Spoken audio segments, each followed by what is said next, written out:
Hi friends, welcome to మన channel. Friends, ఈరోజు వీడియోలో ఇన్కమ్ సర్టిఫికేట్ని ఆన్లైన్లో ఎలా అప్లై చేసుకోవాలో ఈ వీడియోలో మనం తెలుసుకుందాము. సో ఫ్రెండ్స్, వీడియోని ఎక్కడ స్కిప్ చేయకుండా చూడండి. అలాగే ఫ్రెండ్స్, మీకు ఏమైనా డౌట్స్ ఉన్నట్లయితే కామెంట్ సెక్షన్లో కామెంట్ చేయండి. ఇటువంటి మరిన్ని ఇన్ఫర్మేటివ్ వీడియోస్ అందరికంటే ముందుగా మీరు పొందాలి అనుకుంటే మన ఛానల్ని సబ్స్క్రైబ్ చేసి బెల్ ఐకాన్ని ఆల్ మీద ట్యాప్ చేయండి. అండ్ ఫ్రెండ్స్, ఈ వీడియోని మీ ఫ్రెండ్స్ అండ్ ఫ్యామిలీ అందరికీ కూడా షేర్ చేయండి. ఇక ఫ్రెండ్స్, మీ స్టేట్ ఏదైతే బిలాంగ్ అయితే మీరు చేస్తున్నారో, సో ఆ స్టేట్ యొక్క అంటే మీరు ఇన్ కేస్ మీరు ఆంధ్రప్రదేశ్ నుంచి బిలాంగ్ చేస్తుంటే, సో మీరు ఆంధ్రప్రదేశ్ యొక్క రెవెన్యూ డిపార్ట్మెంట్ యొక్క ఒఫిషియల్ వెబ్సైట్ని అయితే విజిట్ చేయాలి. అలాగే మీరు తెలంగాణ నుంచి బిలాంగ్ చేస్తుంటే మీరు తెలంగాణ స్టేట్ యొక్క ఒఫిషియల్ రెవెన్యూ డిపార్ట్మెంట్ వెబ్సైట్ని అయితే విజిట్ అయితే చేయాలి. ఇక ఫ్రెండ్స్, ఆ యొక్క పోర్టల్ అనేది మీరు ఓపెన్ అయితే చేయగానే సో అందులో మీరు రిజిస్టర్ లేదా లాగిన్ అయితే చేసుకోవాల్సి ఉంటుంది. తర్వాత ఫ్రెండ్స్, అందులో ఇన్కమ్ సర్టిఫికేట్ అంటే apply for income certificate option అయితే ఉంటుంది. సో దానిపై మీరు క్లిక్ అయితే చేస్తే మీకు ఒక కొత్త పేజ్ అయితే ఓపెన్ అవుతుంది. సో ఫ్రెండ్స్, అందులో ఒక అప్లికేషన్ ఫామ్ అయితే ఉంటుంది. సో ఆ ఫామ్లో మీ యొక్క డీటెయిల్స్ అన్నీ కూడా ఫిల్ అయితే చేయాలి. అంటే అక్కడ ఎటువంటి డీటెయిల్స్ అయితే అడిగారో సో ఆ డీటెయిల్స్ అన్నీ కూడా మీరు కరెక్ట్గా ఫిల్ అయితే చేయండి. ఆ తర్వాత ఫ్రెండ్స్, రిక్వైర్డ్ డాక్యుమెంట్స్ కూడా ఇక్కడ నుంచి మీరు అప్లోడ్ అయితే చేయాల్సి ఉంటుంది. సో రిక్వైర్డ్ డాక్యుమెంట్స్ అన్నీ కూడా మీరు ఆల్రెడీ ఒక పీడిఎఫ్లో రెడీ అయితే చేసుకోండి. సో మీరు ఈజీగా అప్లోడ్ అయితే చేసుకోవచ్చు.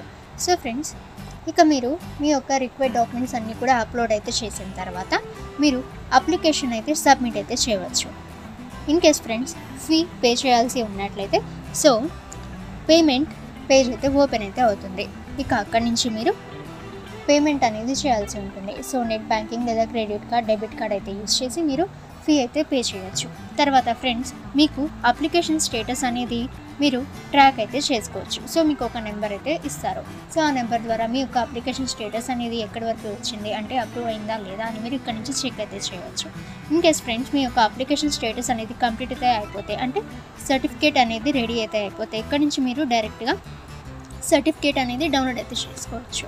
ఇక రిక్వైర్డ్ డాక్యుమెంట్స్ అనేవి చూసినట్లయితే ఫ్రెండ్స్, మీ యొక్క ఆధార్ కార్డ్, ఓటర్ ఐడి లేదా పాస్పోర్ట్, అలాగే ప్రూఫ్ ఆఫ్ అడ్రస్ అనేవి చూసినట్లయితే రేషన్ కార్డ్ లేదా ఎల్పిజి గ్యాస్ సిలిండర్ కార్డ్ లేదా డ్రైవర్స్ లైసెన్స్ అయితే మీరు అడ్రస్ ప్రూఫ్గా ఇవ్వాలి. ఆ తర్వాత ప్రూఫ్ ఆఫ్ ఇన్కమ్కి మీరు మీ యొక్క శాలరీ సర్టిఫికేట్ లేదా ఇన్కమ్ ట్యాక్స్ రిటర్న్ లేదా ఫామ్ 16 అయితే ఇవ్వాల్సి ఉంటుంది. తర్వాత ఫ్రెండ్స్, అఫిడవిట్ స్టేటింగ్ డీటెయిల్స్ అన్నీ కూడా మీరు ఇవ్వాల్సి ఉంటుంది. అంటే అప్లికేషన్ సో ట్రూ అని మీరు అఫిడవిట్ స్టేటింగ్ అనేది ఇవ్వాలి.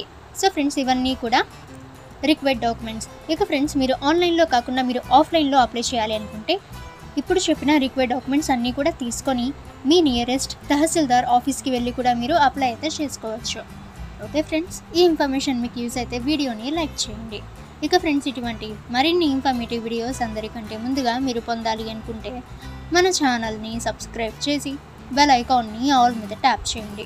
అండ్ ఫ్రెండ్స్, ఈ వీడియోని మీ ఫ్రెండ్స్ అండ్ ఫ్యామిలీ అందరికీ కూడా షేర్ చేయండి.